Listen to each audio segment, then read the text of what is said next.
Yeah, it's kind of just crazy. Okay, we're live. Yes. Okay. Thanks. And then this one, we'll just film live From a different angle. Thanks to all. I mean, all our sponsors were incredible in all of this. So we still have some stuff. So if you did compete and you're out there, you didn't have to get something. I'm like, I think I got all of them. Yeah, it's a 200. Oh, it is. We didn't get something At 200. And then I've got also. I got random size from 10,000. So I got 36 face cans and 36 face cans. So if you got anybody out there that wants 36 face or 38 cans, I didn't want to give those away randomly because that size is one make sure you want it.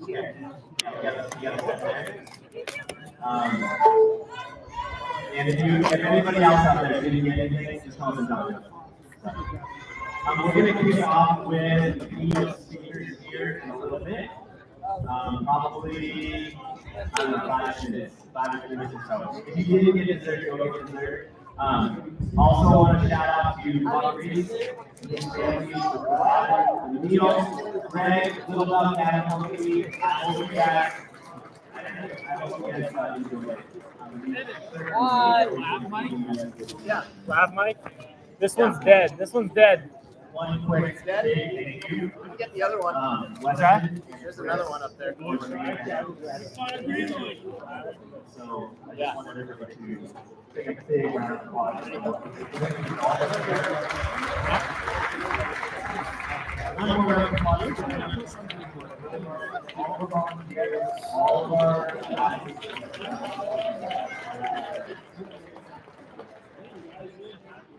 Oh, yeah.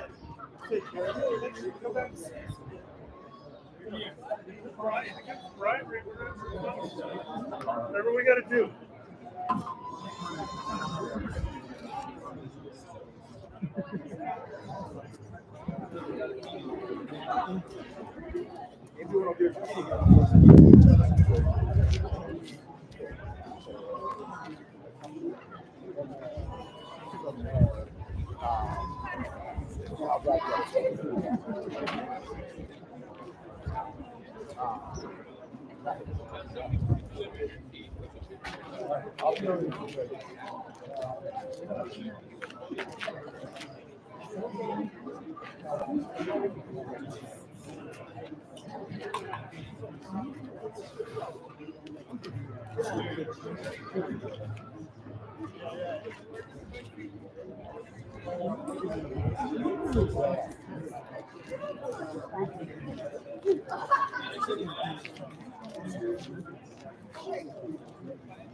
Dude, everyone's like, seriously.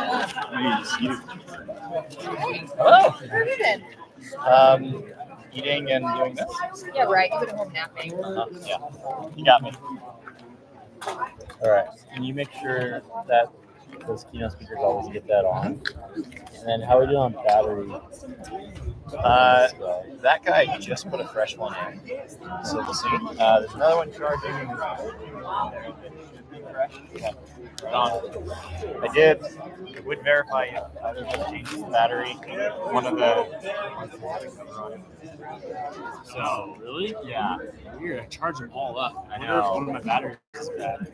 Maybe. I charged them last night. Weird. Maybe I just missed it. I don't know. But yeah, we'll just need to verify that. Okay, right on. Thanks. Yep.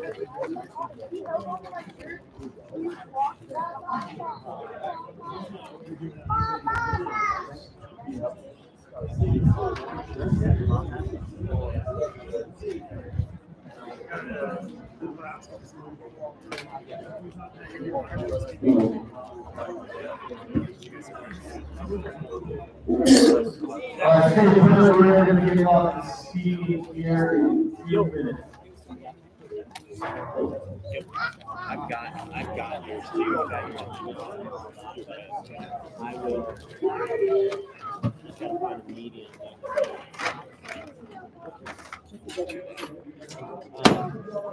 I will. John, do you need water?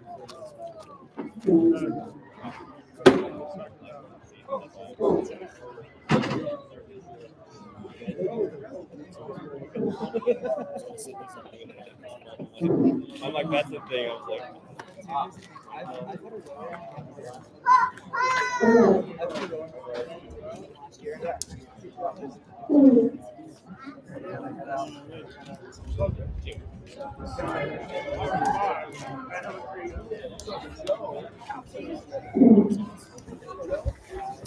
All right, grab a seat. John Bartow's coming up.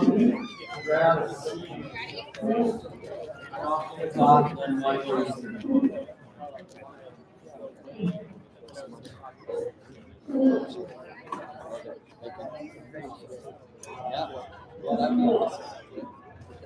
Grab a seat.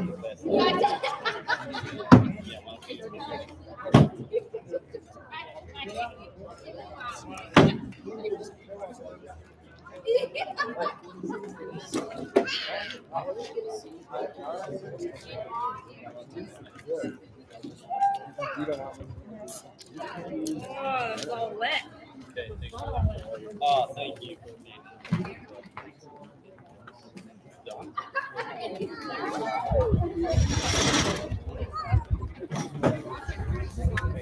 I'm just gonna roll this camera once. Okay, sounds great.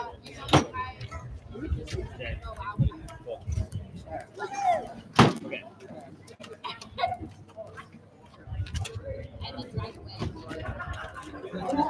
Didn't pick it up and draw an extra large. What's that? They didn't pick it up and draw an extra large. Or is that for the people who sign up? You know, I really don't know. Winston would be the I'll- guy to I'll ask. ask. Yeah, thank you.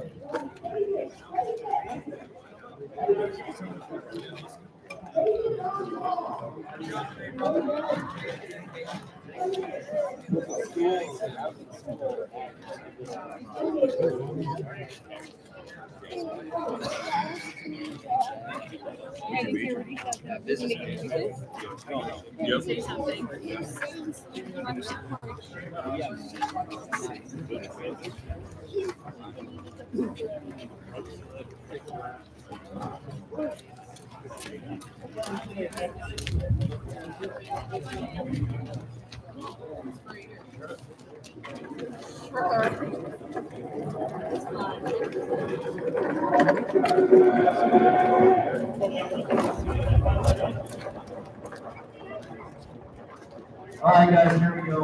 Grab your seat. We're going to start our guest speakers for the amazing guest speakers tonight for TOUGHFEST 2024.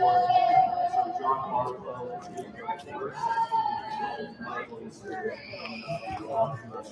John Barlow. Not familiar with John, he is amazing. You know where the card book is? It should be in the cabinet at the studio.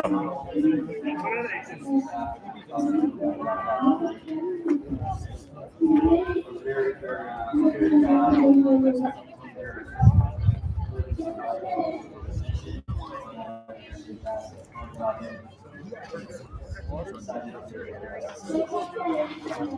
Yeah.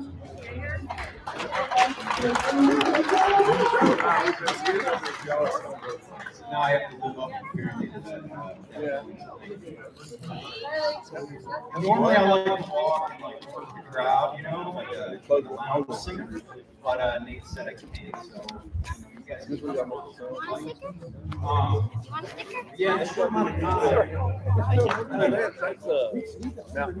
got to talk. I want to talk a little bit about backcountry hunting, fitness, mindset, all those things that probably all here for. Just to give you a little bit about my background. Just in the military, towards the end of my career, I was an instructor, special operations instructor, specifically up in Alaska. And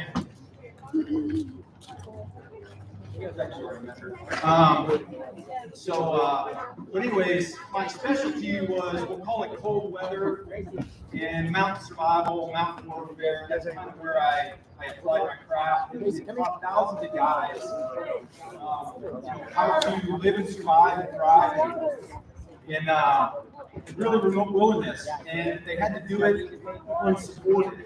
And at the same time, I was out there taking advantage of what Alaska had to offer and hunting. So I was going out and walking by myself, traveling the state, getting all those buckets. A lot of it I was doing by myself.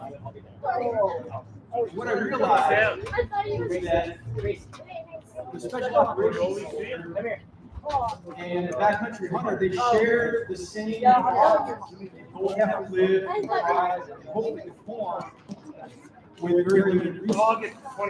And the other thing is they can't be forced out of the mountains early. So they both carry different weapons, they both have different missions, they both pursue different prey, but neither one wants to be forced out. One, for obvious reasons on the military side, but for the hunter, you've got a lot invested in these hunts. So you want to make sure that you're trained and prepared, and that's really what kind of the focus of this talk is about. I'd like to say that you want to try to leave the mountains on your terms, not Mother Nature's. And the only way to do that is to prepare in advance and make sure that, sorry, it's going to be a mixed crowd. You got your stuff together, right? And so that you're prepared, because the backcountry has been romanticized, and I think for good reason. And I've done it, the media's done it, you might have done it. Backcountry is only romantic when you're not in the backcountry. When you're sitting around a fire, having a drink, relating those stories to your friends. The reality is, the backcountry can be a real cruel mistress, right? And it can be lonely, it can be painful, it can be uncomfortable, it can be scary, it can be difficult, it can be all these things. And to think otherwise is just naive. And unlike a controlled sporting event, like maybe what we did today, right, where there's rules and time frames, and there's aid stations, and there's water right afterwards, or a shower, you have none of that in the backcountry. And so it doesn't care about your hopes, your dreams, your self-esteem, none of that. And so to kind of confront that, because you've got too much time in vacation days, time away from family, and money spent on gear, and maybe years applying for a tag, that you want to make sure that you go into this as prepared as possible so that you can perform up to what you think your expectations are. Now, the old adage that you don't rise to your expectations, you fall to the level of your training, that's true, right? You don't become this new person, this superhuman person that all of a sudden knows how to treat a wound, make a fire, build a tent anchor, whatever the case may be, just because you're in a dire situation. You need to do that in advance. And to think otherwise, again, is just going to prove that you're not prepared yet to go out there. So you really need to work to be self-sufficient. But you don't just want to stop at being self-sufficient, because oftentimes you're out there with other people. So once you're self-sufficient, then you learn to be cognizant of your buddy, right? So I can take care of myself. Now I'm watching my buddy. He's doing the same thing. Now at that point, we can really start to focus on the cool guy stuff and start to hunt really effectively and really start to target what we're out there for. So again, we want to make sure that you can control what you can, because so many things like lightning, grizzly bears, falling down, the freak accident, breaking an ankle, you don't have control over those things. And so what I wanted to do is just share a few of the lessons learned that I've spent, or that I've learned over the last 30 years, spending all this time teaching, climbing, skiing, hunting in these remote areas. And, hopefully you guys can learn something. And honestly, I hope to learn something from you, because I think we can learn something from everyone, no matter how many years we've been doing this. So I don't think any backcountry hunter has ever said that they're too prepared. If they have, I've never met that person. Nobody's ever said, man, I was too fit for that hunt. You know what? My weapons accuracy was too good. You know what? my meal plan was so good. My belly was full. I was just rolling in. I couldn't even eat all the food I brought. Nobody's ever said that. Not certainly myself. And so I think the way that you need to approach this is with this, what I call a student of the game mindset. So you're always looking to learn something. And I think that takes a year-round approach. So I don't think there's really any off season. There's different phases of the year that we do different things, but it's all intended to achieve your goals. And I think that is kind of what we're doing here at Mountain Tough, right? We're not taking days off, or we're not taking months off, but we're doing different things throughout the year to prepare us for whatever our goals are, whatever those objectives are, be it a trail run, a backcountry hunt, a ski, whatever. Now, fitness is imperative. That's why we're here, right? That's why this gym exists. Fitness is imperative. But fitness in and of itself is worthless. And so you need at some point throughout the year to take that fitness outside. And taking that fitness outside is where you really start to combine the fitness you built in the gym in this uncontrollable environment. And that's where you really start to build true capability and competency. Because fitness, weapons accuracy, all the new gear you might have bought, you know, your calling prowess for elk, none of it means shit, quite frankly, if you can't spend the time out there, endure the elements, and put the time in the field to hopefully get that fleeting opportunity that, you know, you might only get one a season, or maybe one a hunt, if you're lucky. And so the thing I think that's most overlooked, and you know, it's kind of obvious why, because it's not high speed, low drag, super cool guy stuff, but it's what I like to call the care and feeding of the hunter, right? Or the care and feeding of the backcountry traveler. And what I mean by care and feeding is, can you feed yourself? Can you clothe yourself? Can you pick a good campsite? Can you purify your water? Can you manage a blister? Can you anchor your tent down effectively? Because if you can't do those things, you're never going to get to the point where you're pulling a trigger. And so depending on how you came to this point to be listening to me, maybe you came from a backpacking background. And if that's the case, then you probably got your care and feeding pretty dialed. But if you're new to this, or you're trying to take that fitness from the gym into the backcountry because it's an amazing activity, you need to figure out your care and feeding first.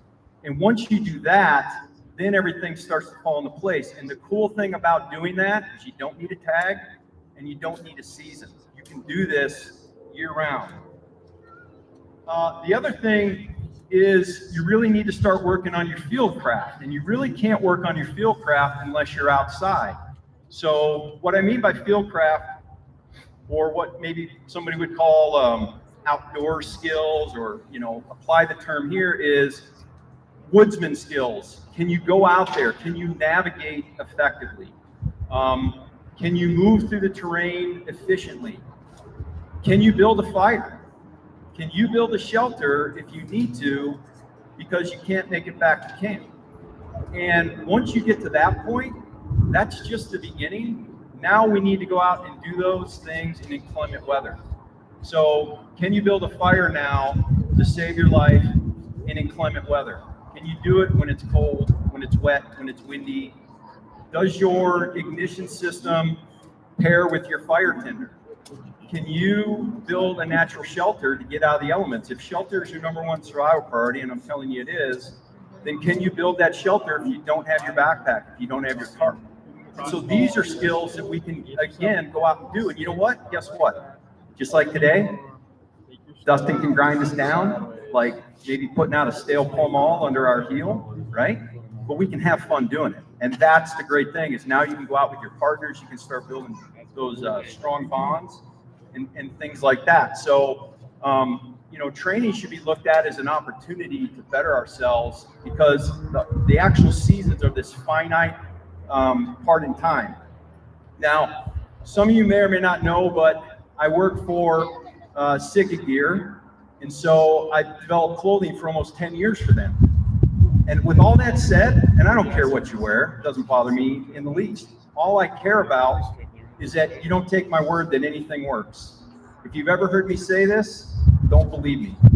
Whatever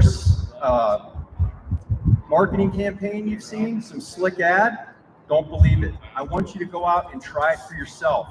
Because if you don't, and you take my word for it, and then you're on that mule deer hunt at 13,000 feet, and that storm rolls in over the top in the afternoon, and you get soaked before you can put on your rain gear, or that freak August snowstorm drops a foot of snow on you, and it forces you below tree line, or worse yet, out of the field, and you're going to be like, that Barklow guy, he told me this stuff would work.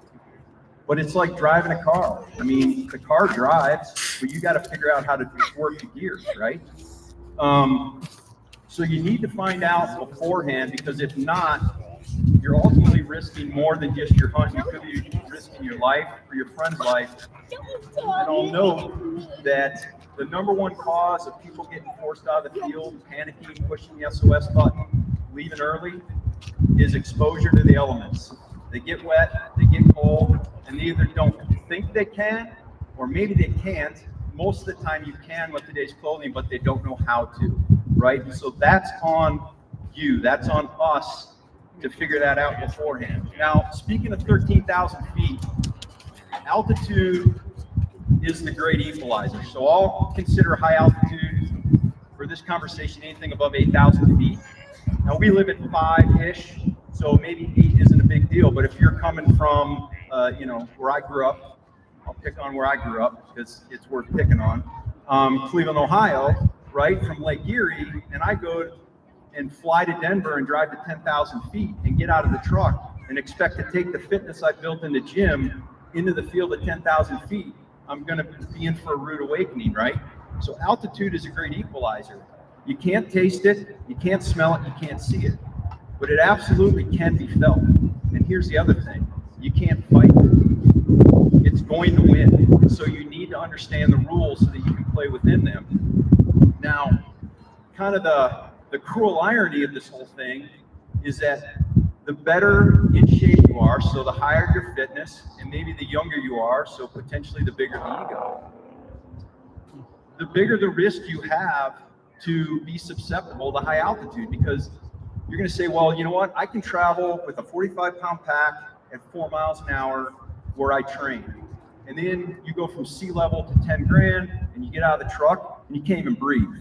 But we're going to push it. Like, I'm a guy, right? So I'm speaking from experience here. I'm going to push it and try to still make that pace, and then I'm going to blow up. And it happens every year. And it happened to friends of mine. Unfortunately, I've helped some really big, strong guys, bigger than me, fitter than me, tougher than me, out of the field, that were literally almost rendered helpless in the fetal position. And the worst thing is that they did it to themselves. And even the worser thing is, and that is a word, is that if they were my partner, I'd let that happen to them, right? So you can't fight the altitude, and we need to figure this out. If you are coming from, say, Ohio to Colorado at 13,000 feet, and you've got 7 days to get that hunt done, I just strongly suggest you pick a unit with a lower elevation or grab more vacation days. So the cool thing about training is it makes us confident and competent, right? So over time, this cumulative effect is that we are going to become competent and competent. And when you are confident, it's going to allow you to make better decisions. So what I like to call unplanned contingencies, so these are just things that happen, right, that out of the blue, they happen and you're not freaked out about it. You don't panic. That you can sit there, even if you make one bad decision, you can reverse course and begin to make a series of better decisions that ultimately yield a good result. But without that confidence, you begin to panic. And so as an example, if I'm hiking back to camp with a mule deer on my back and it's dark and I get cliffed out and I stop, the best course of action is probably going to be to sit down and ride the night out right there with what I have on my back, or maybe climb all the way back out and try to find a safe way around. But if I'm not prepared, if I'm not confident and competent in my skills, I may say, you know what, I'm going to push it, I really want to get back to camp. I really want to eat that chicken a la king dehydrated meal and sleep in my sleeping bag. I don't want it to be cold out here. You're going to push it. You may trip. You may fall. That's when you break the leg. That's when you hit your head. That's when bad things happen. And you did that to yourself because you weren't confident to sit down and ride out the night. So another example, and the one that happens a lot in Alaska, is we're trying to get back to camp or the truck or the airstrip, and the river that we have to cross to get there came up during the day. With the heat of the day, it melted snow, or maybe it was raining, and now we get to the river and it's not passable, or it's questionable at best.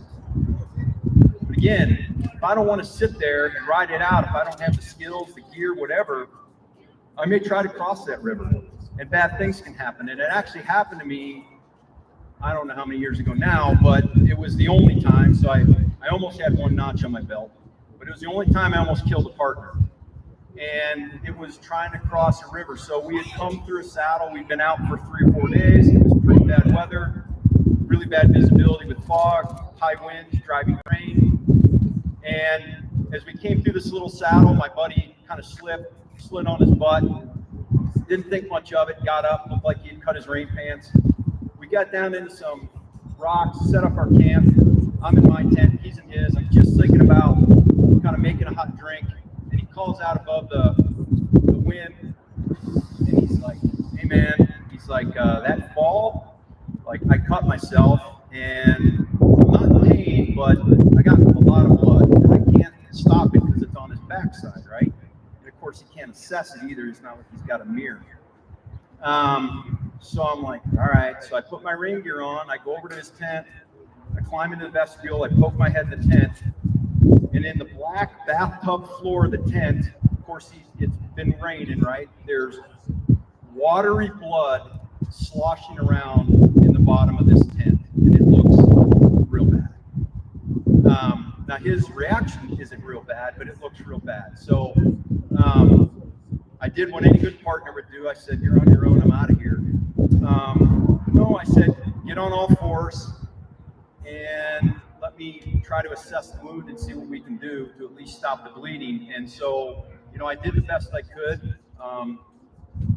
And I was able to stop the bleeding. There was a lot of fat, and it was bleeding pretty bad. And it was kind of on the curve of the butt cheek, as it goes in the crack, just to paint the picture, so I don't have to be the only one with it in my mind right now.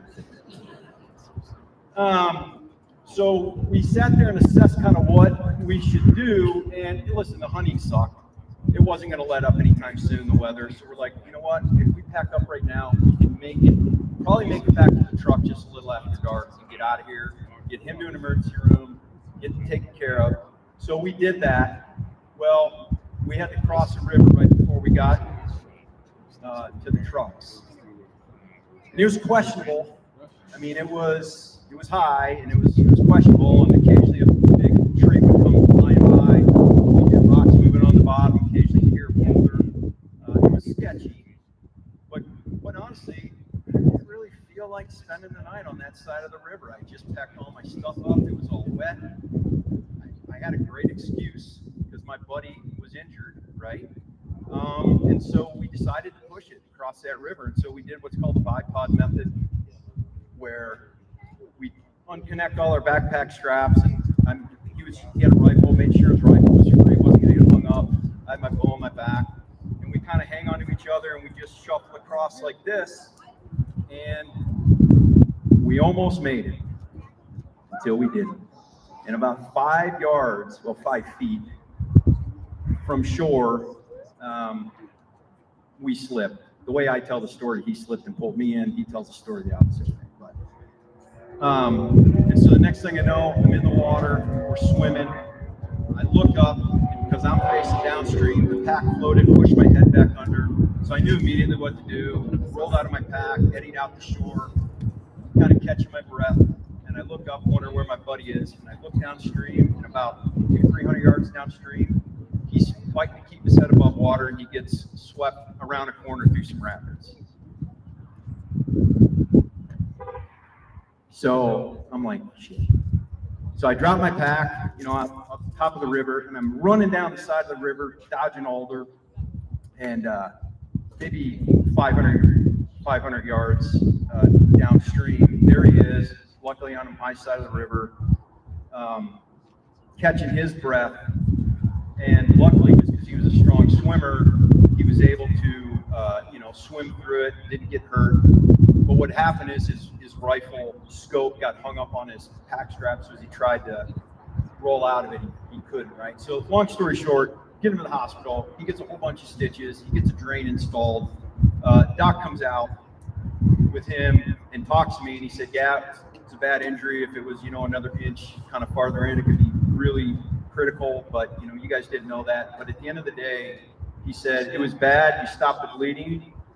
You didn't have to bring him out tonight. Yeah, he might have gotten an infection, but he'd have been fine till morning, right? But the reality was, I had the skills, I had the gear, I had the confidence, but I didn't have the mental fortitude and the discipline to sit there and go, you know what? I'm going to spend one more miserable night on this side of the river because it's the right thing to do. It's the safe thing to do. And every time you try to push against Mother Nature, it tends to push back a little bit harder, right? So listen, at the end of the day, accidents happen. It's a fact of life.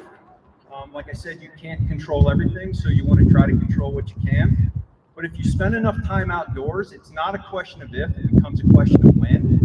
And when it happens, your training, your preparedness, the gear you have, that has a lot to do with the outcome. So it really behooves us to kind of have our shit together because it's going to happen. And, I'm assuming most people live around here. But if you do, or at least in the Rocky Mountain West, these things happen all the time. And if you know anybody on a search and rescue team, you definitely know it happens all the time. So one of the things I think that can really help people be prepared and kind of weather these storms is what I call a possibles pouch. So some people call it a survival kit. I don't like that term. I think it's a bit hyperbolic, and people are like, survival kit, I'm never going to be in a survival situation. That's bullshit. It's the first thing you leave behind, right? And so I like to call it a possibles pouch, which is what the mountain men called it. So immediately I get street cred because that's a cool name. But really what a possibles pouch is really just a toolbox full of items that are going to help you stay in the field longer and manage situations that may push others out and keep you there, right? So I think a possibles pouch should have 7 key capabilities. And I think there should be able to make a shelter, be able to make a fire, be able to make potable drinking water, so be able to purify some type of drinking water, be able to signal to the air and the ground both during the day and night, be able to treat common medical issues, so think a cut, a broken bone, something like that, outside of the standard diarrhea and headaches that we always have. And have some ability to procure food. So if you're hunting and have a weapon, maybe you checked off the list, but maybe you have a fishing kit, maybe you have some snare wire, maybe you have you can shoot a bird. And then the ability to make minor repairs to gear, clothing, and your weapon. And all that's gonna keep you in the field longer. But it only works if you carry it. And that's the single biggest mistake I see is guys are like, it'll never happen to me, I don't need it. Or, you know what, my buddy carries it, I'm not going to carry it. And everybody needs to carry one because if you think about it, a lot of times in the backcountry, we become separated. Hey man, I'm going to take all the bladders and bottles. I'm going to take my empty pack, drop 1,000 feet, get water for everybody. You stay up here and keep class. Or, hey man, I killed a deer. I'm going to hike it out. You stay here and keep hunting. Or, hey, I'm going to go on a stalk and I'll be back in like an hour. And then it's like 8 hours, right? And so you need to take that with you. And so every time I drop my pack and separate from that kind of lifeline, I take that possibles pouch, which you carry in your fanny pack, strapped around my waist. And when I'm caught in the cliff, and when I'm on the wrong side of the river, I have at least the bare essentials that kind of help me weather the storm and hopefully not make poor decisions. Now, SAR assets, I mentioned those earlier, search and rescue, they're amazing, right? They do the Lord's work sometimes. They might save some people that aren't worth saving, but that's another story you can talk to them about. But they're humans, right? So it takes time. You can't mash that SOS button or call your significant other at home and say, hey, send the SAR guys.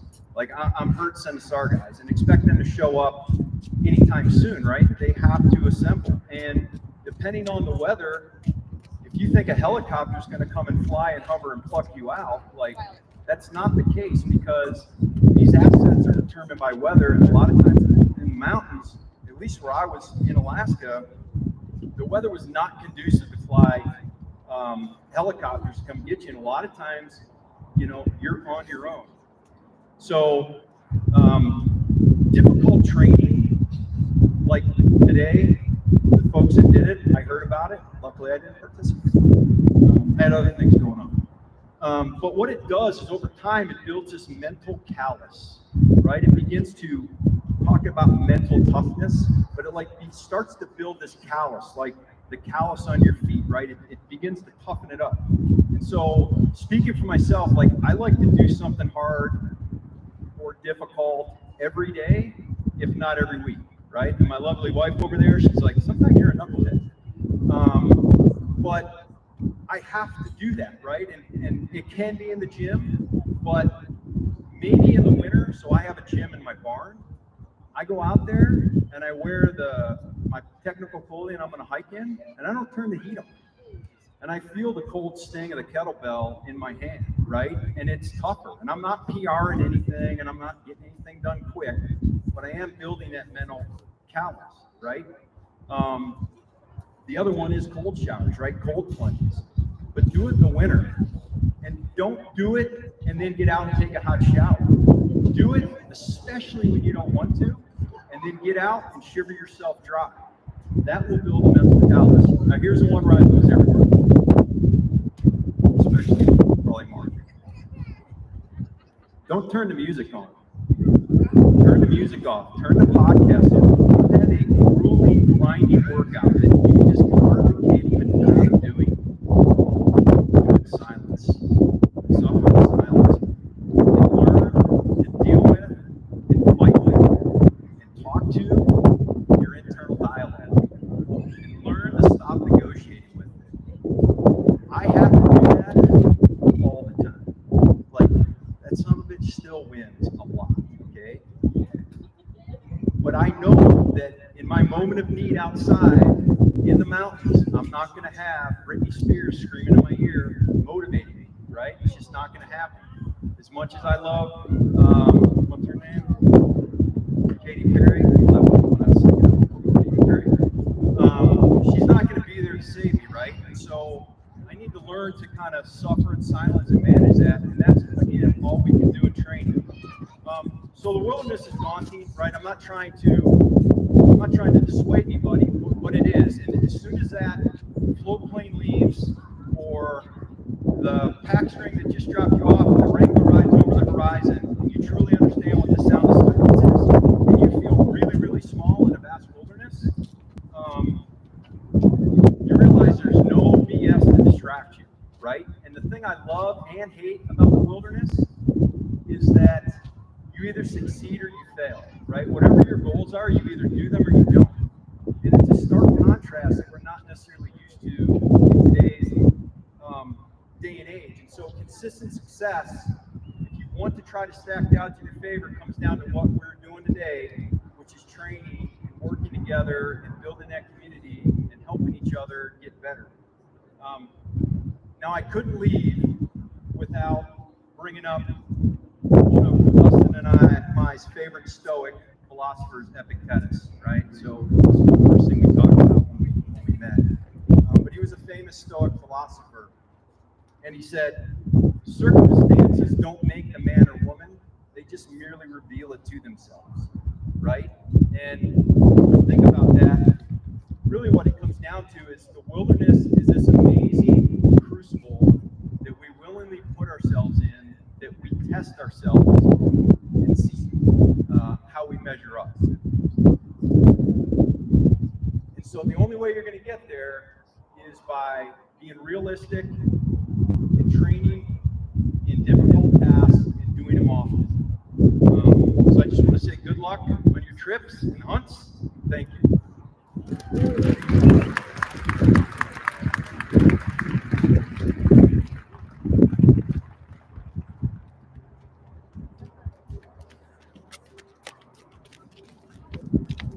Thanks, John. That was amazing.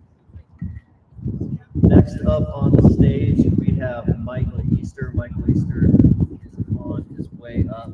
We talk a lot about life change at Mount Tough. And Michael, you've changed my life from the 2%, for sure.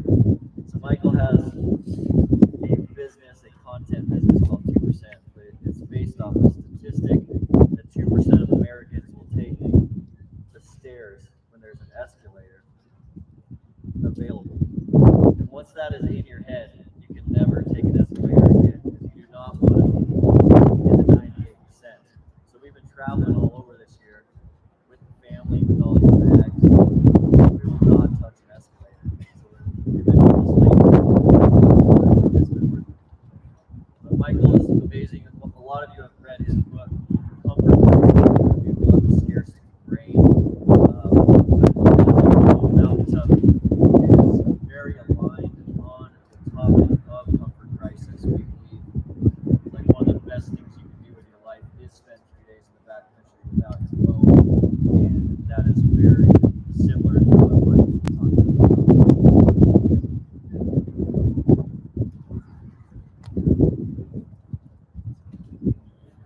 So, a handful of years ago, I found myself in this town that's called Kotzebue, Alaska. And Kotzebue, Alaska has about 3,000 people. It's 20 miles from New York to South. And I'm standing on this runway. And as I'm standing there, there's this sleet wind blowing into my face, hammering. And I'm looking at an airplane. Now, I hate flying on 747s. And this is a 1946 PA-12. This particular plane that I'm looking at has been crashed and everything twice in its life cycle. Piloted by the guy who likes to drink Red Bull and send text messages when he flies, how they go. But I get into this plane and this kid, Kyle, he flies it way out to the middle of the Arctic Circle. Dive bombs down onto the tundra, lands the plane on the tundra, and he gets out, throws my stuff on the ground. He says, all right, man, I'll see you in about a month.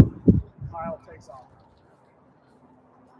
So he had ferried two of my friends out there. He out there with me, one of my buddies named William, and my buddy named Donnie Woodson. We're going to be out there for an entire month.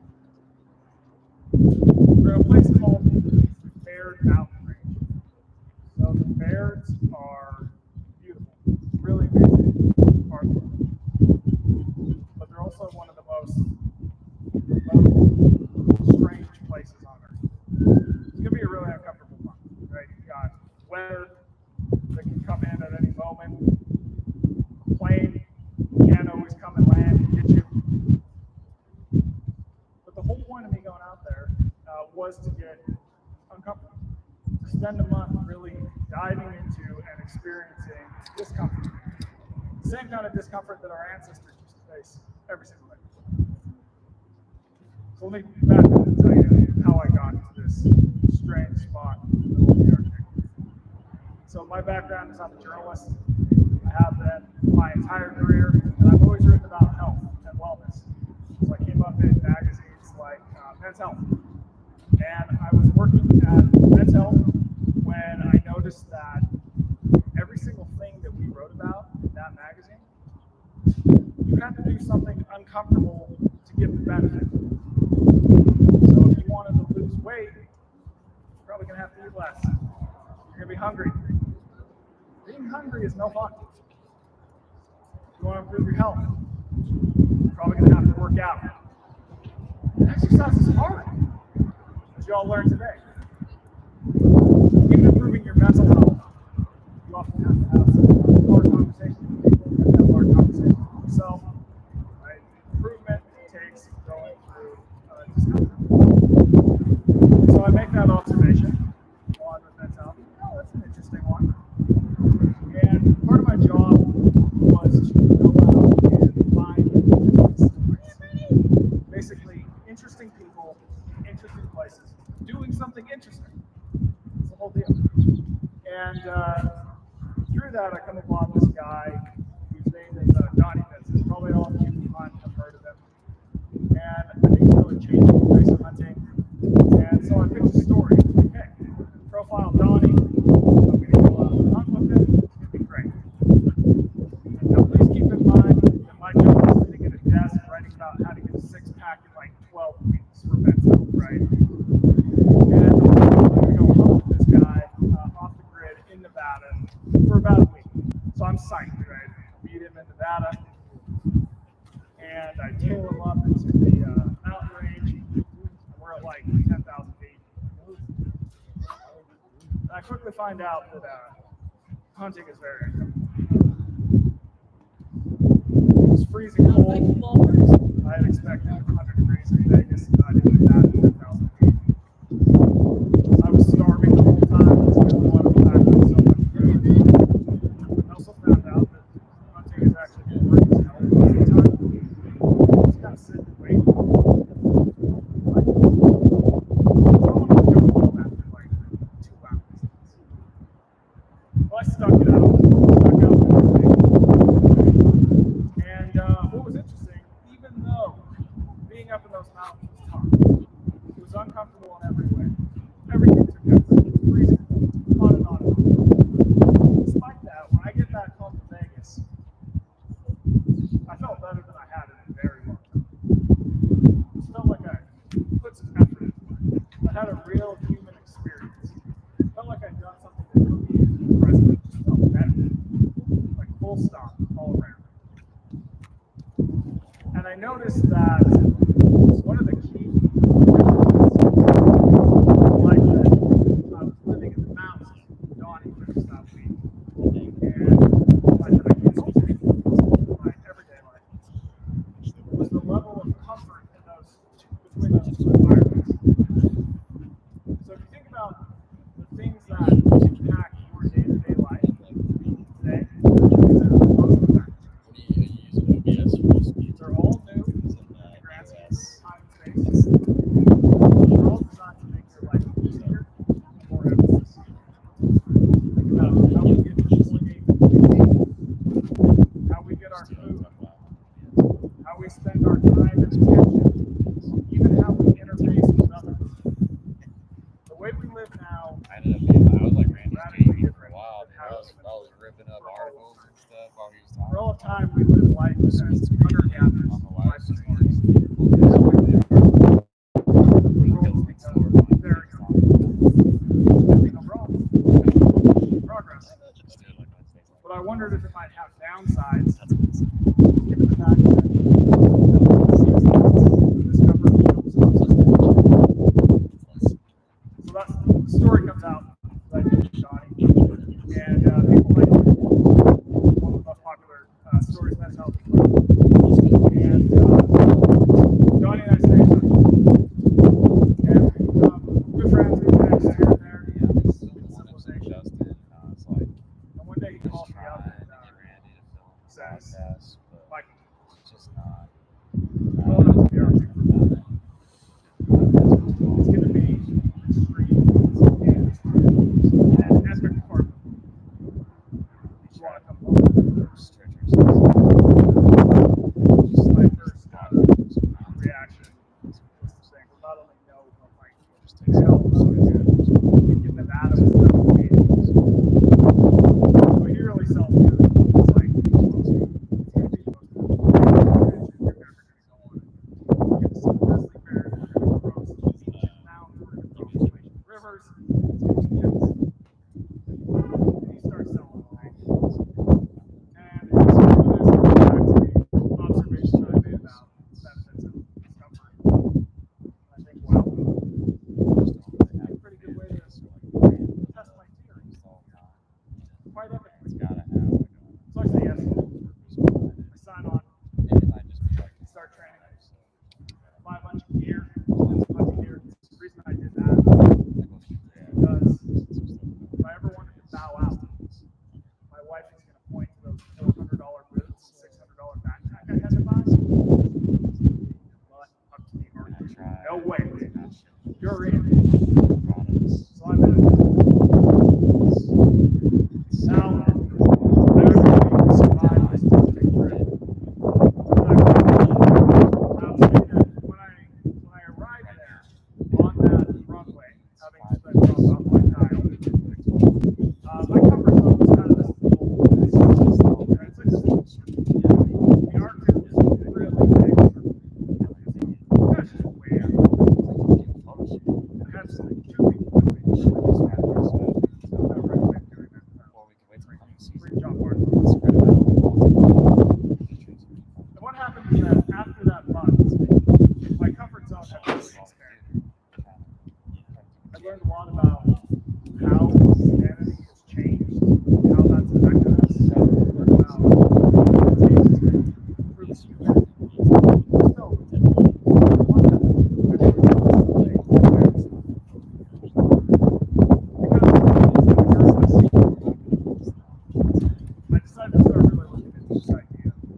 And all the people We use their I went to along the way, they all kind of showed me the benefits of being willing to embrace discomfort in a world that is increasingly,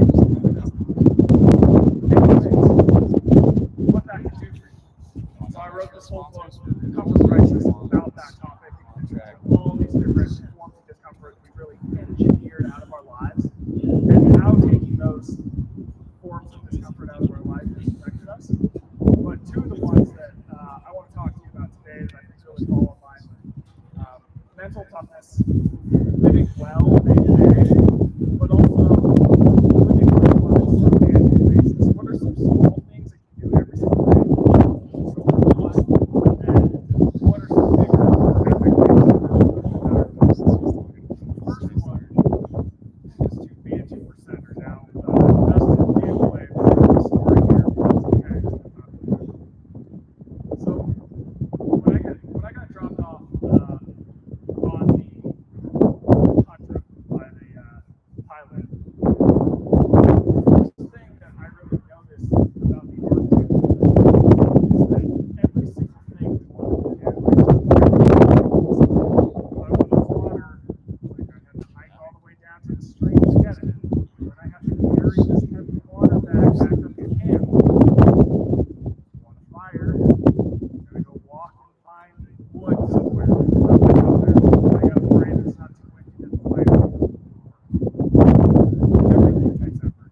By the way, the ground in the Arctic, terrible. It's the worst. It's like a half frozen backward. Every step. So it's hard. And I didn't like it. It started to get old really quick. It turns out that humans putting in extra effort when we don't have it. One of the studies that I came across as I was researching the Comfort Crisis to really help you understand just how wired we are to next easiest uncomfortable thing. Found that 2% of people take the stairs when it's also necessary. 2% of people. Now, 100% of people know that taking the stairs is going to be better for them. It's going to give them a better long-term return on their health. It's going to give them better mental health. It's going to give them all these things. Yeah, 98% of us, when we go stairs or escalator, we default to the escalator. 98%. So why is it? The reason is very simple. It's because humans evolved to do the easy thing. That's because we evolved in an environment where everything we needed to do to survive and thrive took effort. You wanted food, you had to run it down, bring it back to camp. There's never enough. So you didn't want to burn it down. You had to. You wanted to avoid the elements. You wanted to avoid risk. Doing the next easiest thing literally kept humans alive for 2.5 million years. That's how we survived, just doing that. And we today, we still have that same wiring. Driven for years. Even when it doesn't serve us, because it doesn't. We've changed our environments way faster than we intended. So, with that in mind, one day I got a trailer somewhere, and I'm at McCarran Airport, Las Vegas, and I gotta fly down to the D gates. So to get to the D gates in Vegas, you gotta take this train, and the train dumps you and like 100 other people off, and you walk out, and you're greeted with a giant escalator or a giant set of stairs. So I get out. With all the other 100 people, and I observe literally every single person. Stat holds in real life. And I pull out my phone and I record this, and I take the stairs, one wolf on the stairs, and I post that video online, and I just write, being 2%. Only 2% of people take the stairs when there's also an SUV.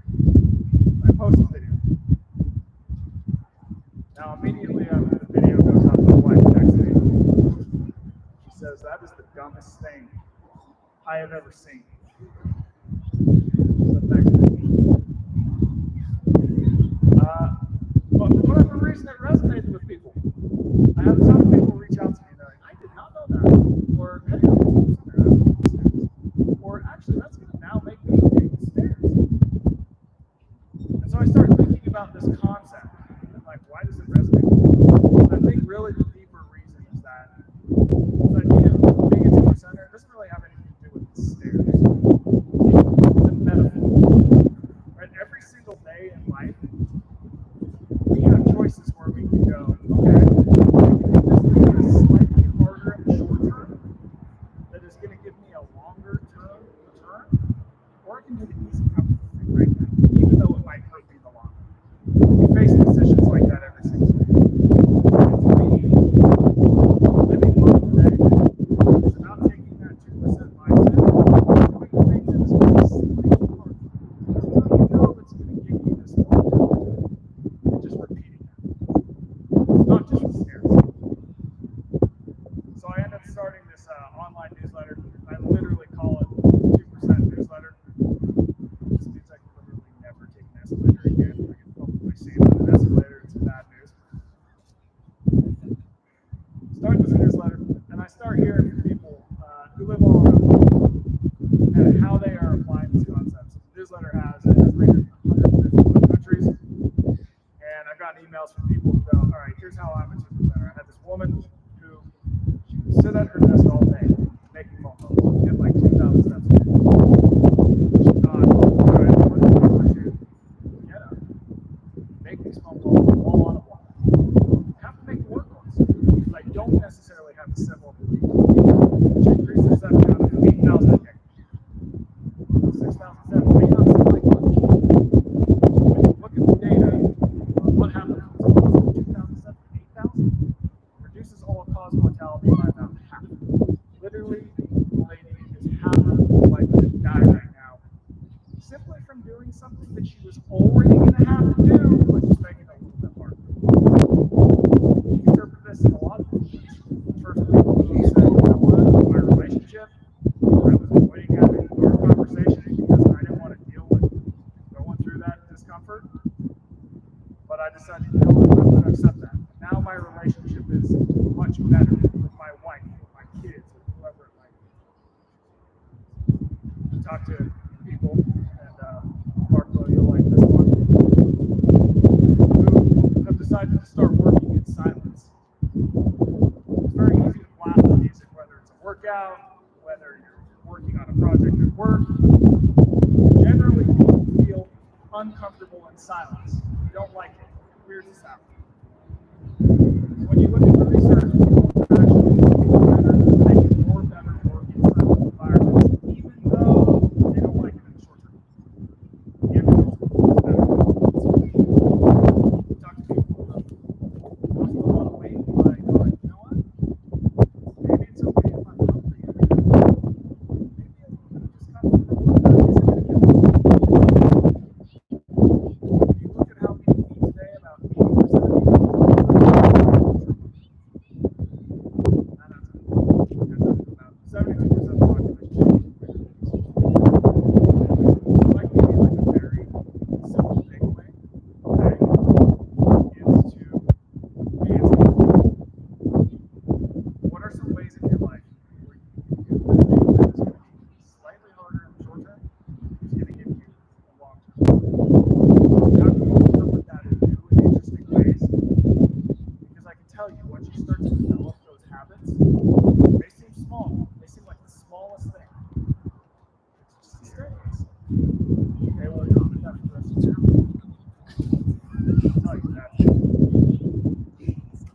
That's the small thing. That's like the everyday thing you do right now. I also think there's value in once a year going and doing something big and epic and challenging. Throwing yourself out into the fire and learning what you're made of. So my version of that was going into the Arctic for a month. And that is a very human story as well. So when you look at all the myths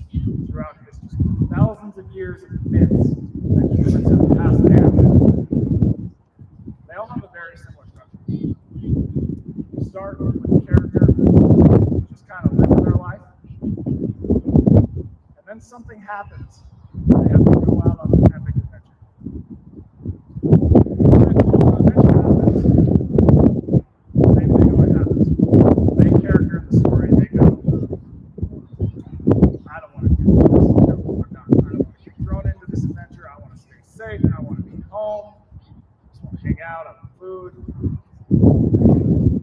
But when they accept the adventure, they get thrown into this scary, it's challenging. It feels like it's well beyond their capabilities. But by going through that, they learn something about themselves. Going through a series of problems, you learn. You learn when things are great. Let's learn when things are bad. And I think you can engineer this into your life. And I think it's more important than ever. So if you think about human history all the time, we used to have to do really hard things all the time to survive. And this could be from having to go hunt, this could be from having to move from point A to point B across the landscape, say 100 miles. And each time we do one of those things, we would learn something about what we were capable of. Because we would get thrust up to our edges. Get in these moments where we're like, I don't know if I can finish this hunt. We might starve. Or I don't know if we're going to be able to make it before this storm.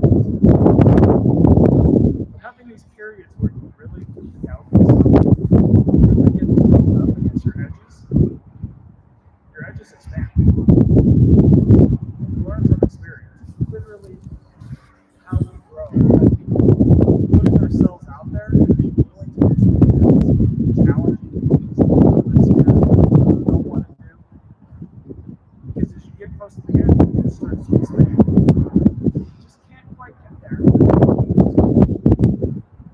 But that's how you ultimately grow as a human. And so in the comfort crisis, I make the case for this idea. And I learned about it from one of my friends whose name is Dr. Marcus Elliott. He is a Harvard-trained MD who got into sports science and just got all these contracts with NBA and NFL teams and all this stuff. But because he realizes that what really moves the dial on a person's performance happens up here, he's developed this idea of just take people out one day a year, just choose something that is going to be exceedingly hard to accomplish. Usually just one task. It could be like, try and make it up to the mountain the same distance. So let's go on some crazy distance. It's a great teacher. Because when someone gets into a task that is truly challenging, they're going to have moments where they'll think, all right, I'm done. I can't keep going. I'm totally cooked. But if you put one foot in front of the other, you're going to have this second moment where you realize, oh, I thought my edge, my finishing point, was back there. But I'm past it now. And that teaches you something about what you're capable of. It really expands your capabilities as a human. Part of the thing with challenges is that you have problems along the way. It's kind of a metaphor for life. And when you go out on a hunt, there's always going to be something that doesn't work quite right. You throw yourself into a mountain, tough workout. There's going to be parts that are just going like I don't know if I can do this. By overcoming problems that we manufacture, it makes us a lot better. It makes us better at dealing with problems that are just part of life. Because life is always going to have problems. Life is like a video game. You get to a level, you don't ever have a level where Mario just walks in a straight line and, it's all like roses and clover and there's no monsters. Life is just like a video game where every single level you get to, it's going to have greater challenges. And that's how you learn. It's literally how you level up as a human being. And so learning to embrace challenges, I think, can be one of the greatest mindset have a problem, when you have a challenge, it's actually an opportunity for growth. It's changed the game. So when I go on my reporting trips, whether it's out to the Arctic, whether it's the Middle East, South America, I've got this mod that is no problem, no story. I used to go on these trips and I'd have problems and I'd get frustrated. Man, this sucks. I want to go home. I wonder if I can get a ticket home earlier.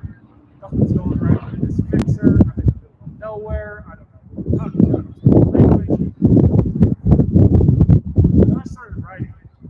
And I realized that all that stuff going wrong, those problems, are what make the writing good. That's the entire story. No problem, no story. That's a metaphor for life. I'm never telling you to talk about the number relationship. Go just right on the road. Just show it. No one tells us. Story when things go bad, laugh. So remember that as you're going through it, whether it's on a hunt, whether it's in life, whether it's on travels, whatever it might be. And finally, let me just close by saying, I think the other real key to building mental fortitude is to start to observe the stories you tell yourself about a situation. So humans are really fascinating creatures because we can tell stories.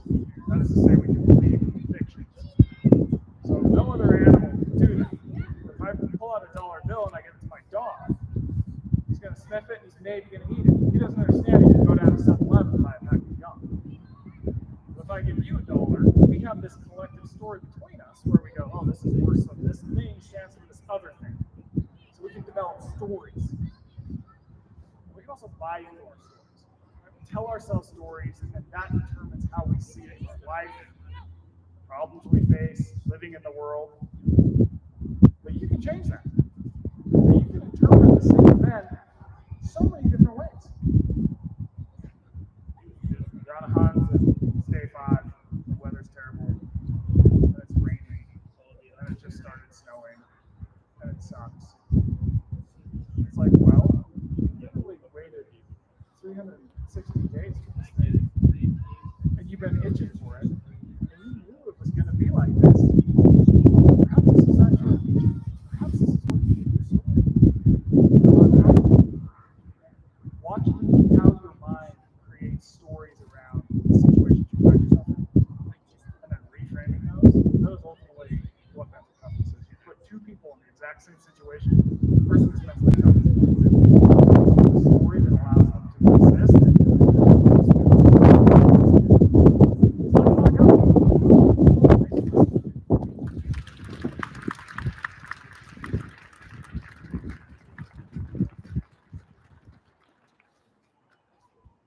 Thanks, Michael.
events are big and they take a lot of effort, but they are worth it, especially for us.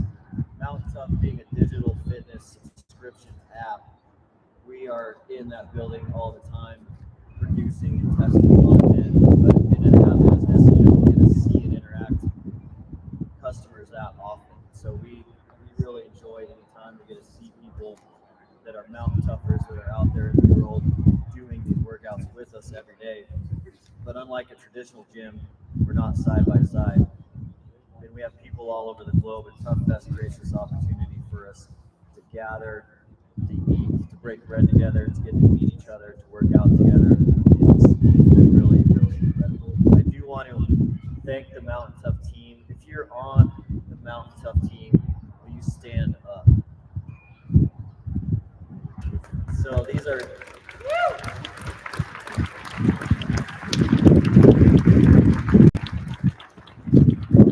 these events are a massive undertaking. It takes all parties involved. So we have Ryan is the Mountain Tough CMO, Sarah, head trainer. Izzy is helping us with video content. We have a full video team with Evan, Nate, Eric, and then Chris is operations. And Weston, this ToughFest is a big part of Weston's brainchild, and he's been working tirelessly on this event for a long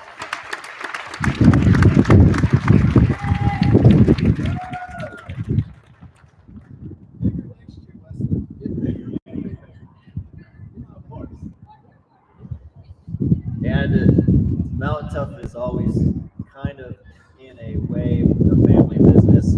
I started alone originally by myself, and Lindsay's never worked full-time for Mountain Tough, but she does full-time work for Mountain Tough. So without her, I would be nowhere at all.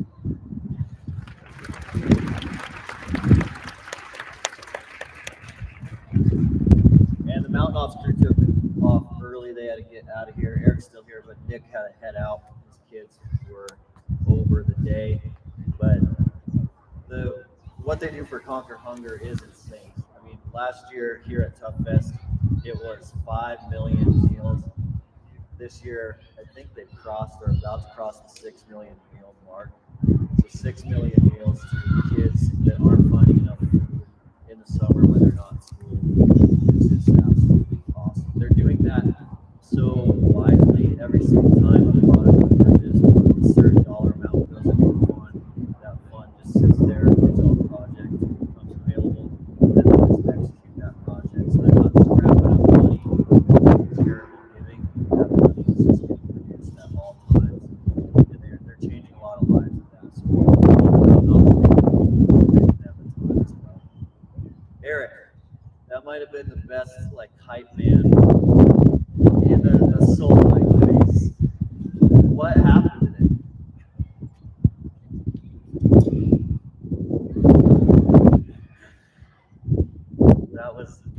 Have you ever yelled that much before? You burned a lot of calories today. Yeah. And then Leslie did a great job. I'll say it again. We got to thank all these sponsors. You can see them all on the ToughFest banner. The amount of companies that came in to support us this year on ToughFest is insane. There's one that I put up there, but the support from the community, from the industry was incredible. So we give a huge props to all the sponsors.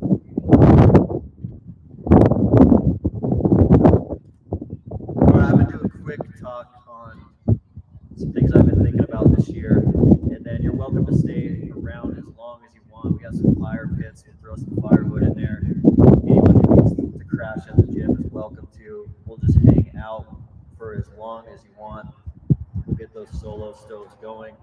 But we always talked about ToughFest being an event that could completely change the trajectory of someone's life. That's always what we've been striving for, is can we create an environment that changes the next 10 years of someone's life, the next 15 years. And 2 days ago, I was at that SIG Arc Invitational, which is an archery rifle competition, and there was a guy there that was at last year's ToughFest. And at last year's ToughFest, he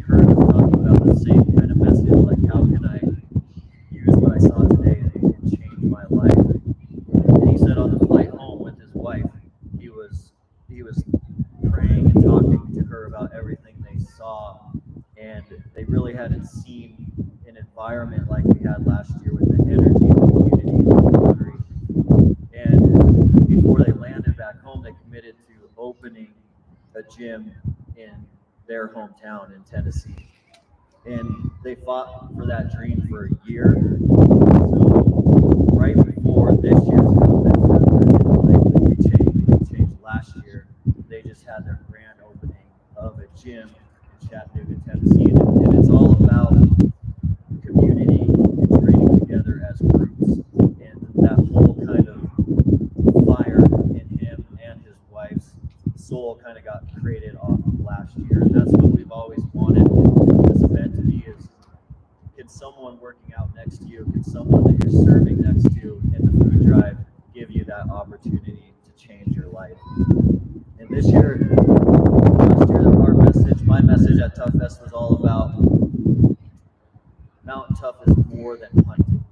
And we talked about that many Mountain Tough customers will train in the app, and they're training specifically for like a backcountry elk hunt or a Colorado elk tag.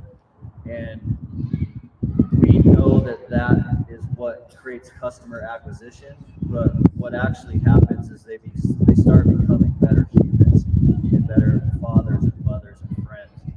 And we want people to know that hunting isn't the end game, even though it can be a great catalyst to get you on living an uncomfortable life so that you are pursuing your dreams. And this year I want to piggyback a lot off what Michael and John shared, and challenging you guys to really choose courage over comfort this year between 2024 and 2025, but a little bit differently than Michael Easter talked about. I want to challenge you a lot on the mental side from your life decisions. So from a life decision, how can you take the uncomfortable route? Because I think that's really 99% of the time where we should be. So when Michael was just up here, many of the analogies he used are awesome, but a lot of them are physical. So pushing yourself in the backcountry, pushing yourself in a cold shower. But I also want you to think about, how do you push yourself so that you're not sitting in a job that you absolutely hated for the last 10 years? How do you push yourself when you're in a relationship that you know is unhealthy, you know has been unhealthy for the last 5 years? How do you make the uncomfortable decision then? Because I really do believe that's what has led to most of the most satisfying moments of my life. So the most satisfying moments have always been the ones that are scary as hell. And when you take that decision, you make the right one instead of staying comfortable. It's what leads to all of those amazing things. It's what led to Mount Tough. It's what led to TOUGHFEST. And it's taking that decision that is most scary, but you know is the right one. And it's usually the one people don't make it. When I really look at that, I think the reason people don't make it is boiling down into two things most of the time. It's the fear of financial security, and it's the fear of what others might think about you. So if you are stuck in a job that you hate, if you're stuck in a relationship that you're not happy with, or if you're stuck in a very lifestyle where you're not pursuing any of your passions, desires, or interests, usually it's because you're scared of financial security or what others think. And I think that just like all the statistics that Michael shared with us about humans and how we need to create that story, the story of our life, just like in the physical realm,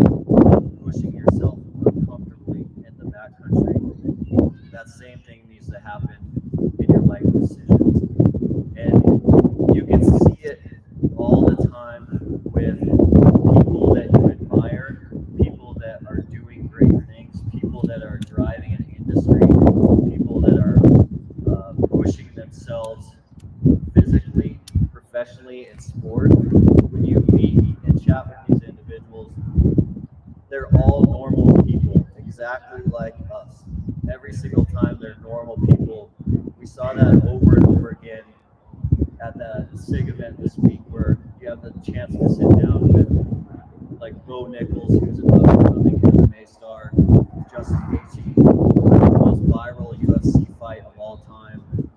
You have professional NHL players. You have professional hunters, Remy, who is here today. They're all people exactly like you and I. But what they did do is they made the decision to listen to that calling in their heart and pursue that calling rather than stay in a very comfortable, secure lifestyle. So we all have that calling on our heart, but most of us aren't taking it because we have a great paying job with great benefits, and we're scared to leave that. And that is what is leading to all this anxiety and a lack of purpose. It's because that holiness and discontent is in your heart, but you're scared to take that leap. I think everyone here knows I'm a faith-based person, and I think God is putting on your heart on what you're supposed to do, and the enemy is telling you you're going to run out of money. People are going to think you're crazy if you make that decision. And I think the thing that has helped me fight that over and over again is just looking back at your life in hindsight, looking back at your life in hindsight. When have you actually completely ran out of money? When have you actually completely ran out of food? When have things actually gotten that bad?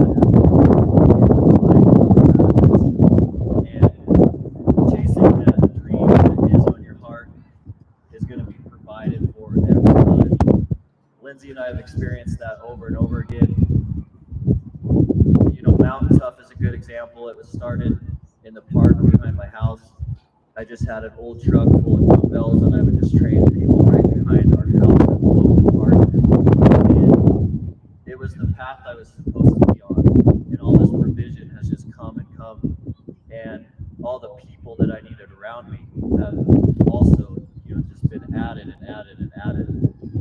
But we've seen it from a different perspective too. Lindsay and I, many of you might not know this, but we were working in Africa before Mountain Tough, and we were essentially missionaries, but we were a missionary type fundraising thing. We just had friends and family so that we could help orphans in Uganda that had just come out of a civil war with Joseph Kony. So Joseph Kony, 600,000 people in Uganda in a civil war. So Uganda had 1 million orphans. And actually, they started helping kids over there. Lindsay and I went over there to work for them. And that year, our household combined tax return from Lindsay and I's income was $18,000, and we were completely fine. We never felt like we were out of money. We never felt like we were low on money. We never were out of food. We never did not have a place to stay. And I remember I would come home and I would frame houses, or I would tear off the roof just to try to make a little bit of money so that I could go back over there. And I remember I came home, I was helping my buddy frame, and I needed $1,200 to get back to Africa. And that was kind of hard to pull off with just framing for a buddy. And we started all these projects over there, so we had a chicken coop, tilapia pond, so that all these kids could learn these micro businesses. And I just needed $1,200 to get back to those projects. And it was kind of important I got back, or all those projects were just started falling apart. So I really wanted that $1,200. And I was driving home in Lindsay's car in 5 o'clock traffic, and I got rear-ended, and it was just a little tap, and I hopped out, and it's 5 o'clock traffic, and it was a girl driving a car with a parakeet in her passenger seat, and she had reached over to pet her parakeet, and she rear-ended me. It's just really crazy. And it put 2 little tiny dents on the bumper of my car. Like tiny license plate dents. And I was like, don't worry about it. Like, this is an old car, you can barely see the dents. The parakeet girl was obsessed with calling the cops and trying to get into the insurance. I was like, you gotta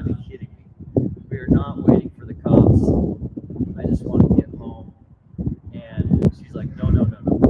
We're calling the cops. I gotta turn this in. So she called the cops. We waited. The cops came.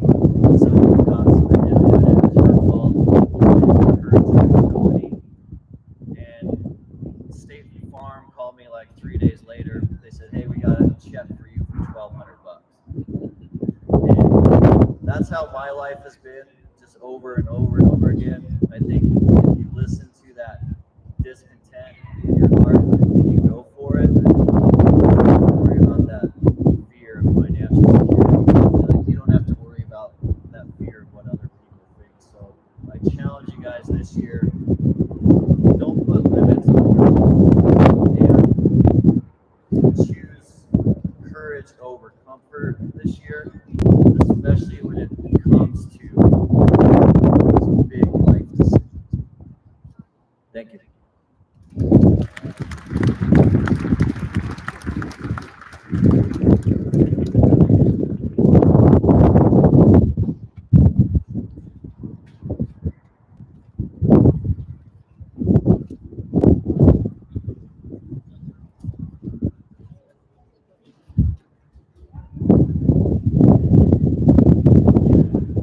Thanks, folks.